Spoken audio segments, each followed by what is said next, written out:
Naona nashangaa mablaza wakubwa, watu wakubwa wananiataki mimi, wanasema sijui kuimba, sijui vipi.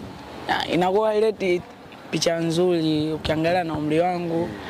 Yaani wanakuwa wananikatisha mimi sasa tamaa kufanya muziki. Kitu ambacho nisichokipenda ukiona mtandaoni kama komenti za matusi, alafu hawajui kisa ni nini. Labda mimi naona tungepata suluhisho, tungekutanishwa wote kwenye interview, alafu ndo ungejulikana ukweli uko wapi. Ila watu wanaangalia upande, wanabezi sana kwenye upande mmoja. Na hicho ambayo ilikuwa inaonekana dogo, wewe unapendelewa kwenye mavazi, alafu mwenzio anaonekana kawaida. Wewe ulikuwa unaichukuliaje? Kwa sababu yule ni mshikaji wako, mlikuwa mnafanya naye muziki. Ukikutana naye location wewe umepoa, mwenzio hajapoa, ulikuwa unaichukuliaje? Kwa mavazi ilikuwa ni uongo wanaosema. Kwa mavazi. Kwa sababu tulikuwa tunavaa yani kama mapacha tuseme. Okay. Akivaa cha njano nimevaa cha njano.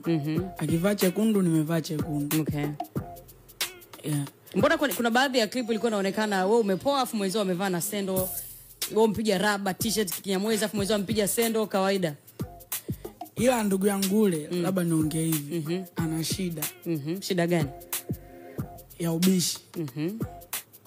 Google. Kwa siku ile siku ile tulimuelekeza hivi, ndugu yangu vaa shati hili,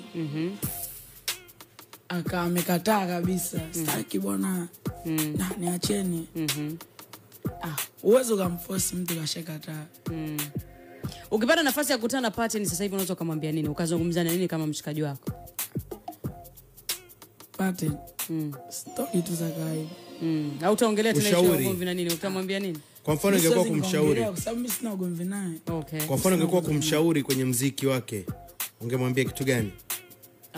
Apambane, tuazidi kupambana. Tupambane, so hapa azidi kupambana, tuzidi kupambana.